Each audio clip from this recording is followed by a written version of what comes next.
Por que a imprensa portuguesa é uma velha fofoqueira? Com certeza você já conheceu alguma vizinha ou vizinho fofoqueiro, não é mesmo?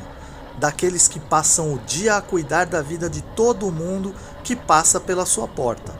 Pois é, após acompanhar durante anos as reportagens da imprensa portuguesa, foi que eu cheguei a essa conclusão.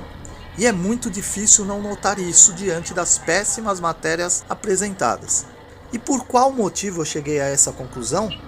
Simples. Se você notar, vai ver que eu tenho razão. Existe quem é notado pelo seu mérito diante de algum feito, mas também existe aquele que, para se destacar, precisa depreciar o outro. E é exatamente assim a imprensa portuguesa. Veja bem, amigos, não estou me referindo ao cidadão português, eu estou me referindo a alguns péssimos jornalistas portugueses que deveriam ser contratados para trabalhar naqueles tabloides sensacionalistas, o que combinaria muito mais com o tipo de jornalismo porco feito por eles. Vou dar exemplos de alguns títulos e o meu ponto de vista sobre eles. Vamos a essa matéria. Português considerado uma das pessoas mais inteligentes do mundo. Esse é o título. Agora vamos a um trecho da reportagem. O português, nascido no Brasil, que trocou o Rio de Janeiro por Castelo de Paiva em busca de uma vida mais tranquila, tem um currículo vasto e em constante crescimento. Peraí, deixa eu ver se eu entendi. O português nascido no Brasil? Ué, então para o português, um dos homens mais inteligentes do mundo, nascido no Brasil e que deixou o Rio de Janeiro para viver em Castelo de Paiva, é português porque tem cidadania portuguesa? Mas a grande maioria comum de luso-brasileiros ouvem aos quatro cantos que não são e nunca serão portugueses. E de quebra vem o famoso "volta pra tua terra". Bem conveniente, não acham? Pois é, e não para por aqui não. Essa puxação de saco se estende de jogadores de futebol a lutadores de MMA luso-brasileiros. No título, Bandeira Portuguesa no octógono do UFC. Cris Moutinho perdeu, mas deixou marca. Cris Moutinho, lutador luso-descendente de MMA, foi um dos destaques da madrugada deste domingo no UFC 264. Vale lembrar que em momento algum na reportagem a imprensa portuguesa cita que Cris é natural de Ravenna, nos Estados Unidos, e que subiu no octógono com a bandeira de Portugal em homenagem a um de seus treinadores. Vamos para outra. Chama-se Manuel Capi e é o segundo português a fazer parte da maior e mais midiática organização de MMA do mundo. Manel Starboy Capi, ele que nasceu em Luanda, Angola, mas cedo veio para Portugal, para o norte, tendo ficado a morar em Rio Tinto, no concelho de Gondomar, até bem pouco tempo. O lutador luso-angolano conquistou, no ano passado, dia 31 de dezembro, o título de campeão na categoria peso galo do Rising, a maior organização de MMA no Japão, após derrotar Kaya Sakura por nocaute no início do segundo assalto. Vamos a mais uma. Pato Carvalho, português no UFC. Não nasceu em Portugal, mas tem o país de Camões no coração. Filho de pais imigrantes e residente no Canadá, é o único luso a combater no midiático campeonato do UFC. E agora vamos a uma outra. Luso cabo-verdiano Yorgan de Castro sofreu o primeiro nocaute no UFC. O combate terminou logo no primeiro assalto. Por qual motivo será que o luso cabo-verdiano não foi citado como português no título da matéria? Pela derrota? Mas onde fica aí o orgulho nessas horas? Quer mais? Então agora vamos ao futebol. Kepler Laveran de Lima Ferreira, mais conhecido como Pepe no mundo do futebol, é um dos maiores ídolos do Porto e da seleção portuguesa. O zagueiro luso-brasileiro nasceu em Maceió, em Alagoas. Deco, a semelhança de Pepe, é outro jogador que é ídolo tanto no Porto como na seleção de Portugal. O luso-brasileiro, nascido em São Bernardo do Campo, em São Paulo, chegou a Portugal para jogar no Benfica, apesar de nunca ter atuado pelas Águias. Agora vamos ver se algo faz sentido. O título: Descubra os países que melhor falam inglês. Portugal está na lista. Num ranking liderado pela Holanda, Portugal surge ainda atrás da Dinamarca como segundo lugar, Finlândia terceiro, Suécia quarto, Noruega quinto e Áustria sexto. Este é o melhor registro de sempre de Portugal neste ranking. Depois do ano passado ter entrado pela primeira vez no estrito grupo de países com elevada proficiência em inglês. Agora vem a velha fofoqueira, prestem bem atenção. Atrás de Portugal está a Alemanha em oitavo, a Bélgica em nono, Singapura em décimo e Luxemburgo em 11º. Perceberam que para Portugal se destacar, ele tem que depreciar coincidentemente os países mais ricos da Europa, além de um dos mais ricos do mundo. Será mesmo que esses países, que são potências mundiais, não são tão bons assim na língua inglesa? Continuando, a velha fofoqueira usa da depreciação em busca da autoafirmação. Entre os países latinos da Europa, Portugal é o país onde melhor se fala inglês, deixando muito para trás Grécia em 21º, França em 28º, Itália em 30º e Espanha em 34º. Por incrível que pareça, a vovó esqueceu de citar que todos esses países, sem exceções, são extremamente nacionalistas, ou seja, defendem tudo o que é seu, principalmente a língua e a cultura. No entanto, não são países de pessoas que não conhecem a língua inglesa, apenas não se curvam diante da necessidade dos outros. Agora prestem atenção nesse trecho da reportagem. Porto é, pelo segundo ano consecutivo, a cidade portuguesa onde melhor se fala inglês. Coimbra em segundo e Braga em terceiro fecham o pódio nacional. Lisboa, que arrecadou o prêmio há 2 anos, não foi além do 4º lugar este ano.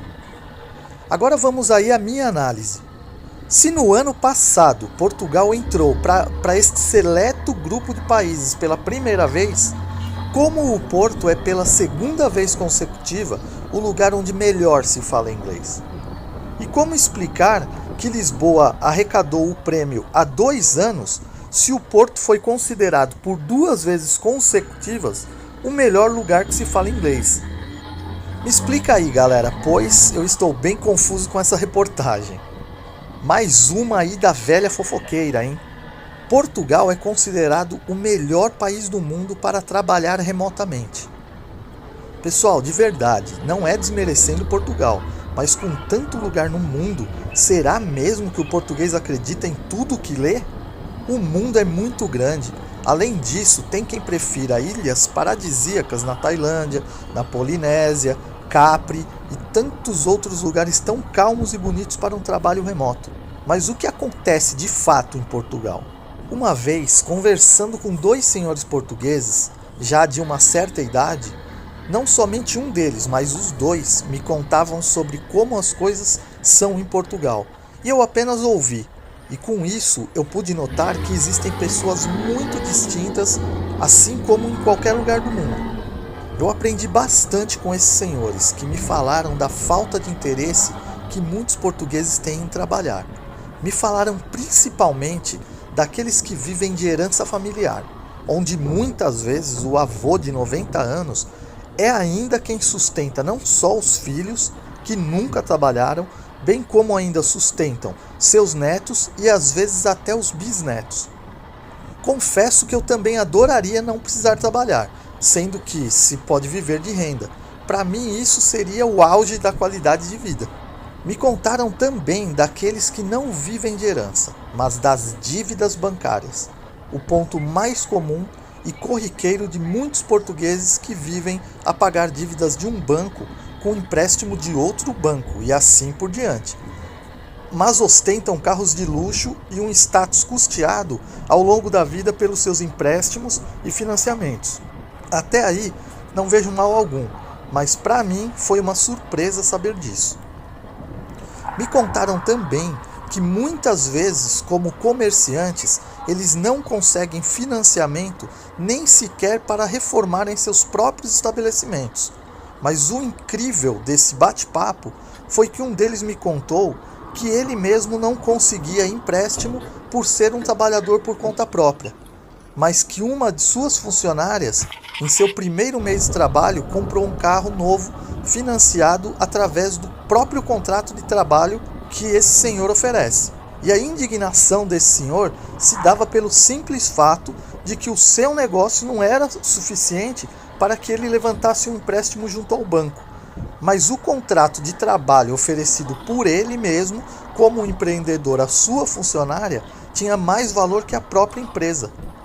Então é realmente estranho como algumas coisas acontecem por aqui.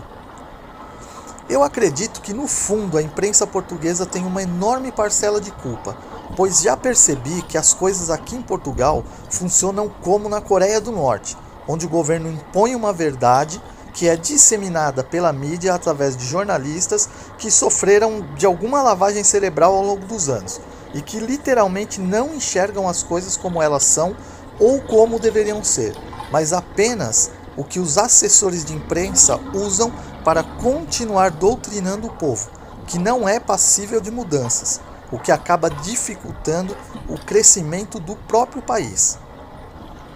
Afinal, se pararmos para pensar só por alguns instantes, e se forem capazes de aceitar que muitas das particularidades de Portugal se dão pela falta do progresso, com certeza entenderiam muitas coisas ruins que acontecem ainda nos dias de hoje. Por exemplo, Portugal é um país seguro por conta de ter em sua maioria senhores e senhoras de idade, pois estes vivem da tranquilidade, o que é ótimo. Porém, com a abertura para imigrantes, isso tende a mudar, e daqui a alguns anos a violência vai começar a dar as caras por aqui. Já a parte ruim é que esses mesmos senhores e senhoras não estão abertos a mudanças, e isso barra completamente o crescimento e o desenvolvimento do país. Temos como exemplo os exorbitantes preços de arrendamentos, e isso se dá pelo fato de que o português é um povo que investiu a vida toda em imóveis, em terra, o que, ao meu ver, é o melhor investimento que existe. Porém, como todos vivem da herança, cobra-se o que quer, e quem tem paga, e quem não tem, que se mudem. Perceberam onde começa a crise? Justamente nesse tipo de pensamento, pois dessa forma não somente imigrantes, mas também os próprios portugueses, que dependem de moradia, acabam indo embora em busca de oportunidades melhores, que é o que o brasileiro procura aqui em Portugal, mas acabam sendo hostilizados e partem para outro país. Portugueses, não se iludam achando que o imigrante é a pedra no seu sapato, pois basta pesquisar com quantos milhões de euros o imigrante colaborou em impostos só no ano de 2021. E isso tudo move não só a economia, como aumenta também a produção interna. Galera, esse meu vídeo foi apenas um vídeo provocativo, porém um vídeo que pode trazer uma reflexão aí a todos. Eu amo Portugal, tenho aqui muitas coisas que não temos no Brasil, como um atendimento médico digno em comparação ao Brasil, uma qualidade em alimentação, transporte, segurança e muitas outras coisas. Mas peço para a minoria absoluta de portugueses radicais que abracem os brasileiros como nós os abraçamos até hoje no Brasil. Isso só aumenta a nossa vontade de fazer a melhor propaganda do mundo da sua terra. E com isso vem a satisfação no trabalho, na convivência e em absolutamente tudo. E toda vez que um português diz para um brasileiro, volta para tua terra, com certeza por conta disso chegam mais 100 brasileiros prontos para atacar ao invés de serem pacíficos. Pois quando alguém coloca uma placa ali no portão de casa dizendo que ali tem um cão bravo, aquele que entrar naquela casa já vai estar preparado para o pior e pronto para contra-atacar. Aos jornalistas portugueses em atividade nos veículos de mídia, eu só posso chamar em vocês de velhas fofoqueiras. Então é isso, galera. Um abraço aí a todos. Até o próximo vídeo. Não esquece, like, compartilha, ative o sino aí e vamos crescer junto. Falou? Um abraço aí a todos e até o próximo vídeo. Tchau, tchau.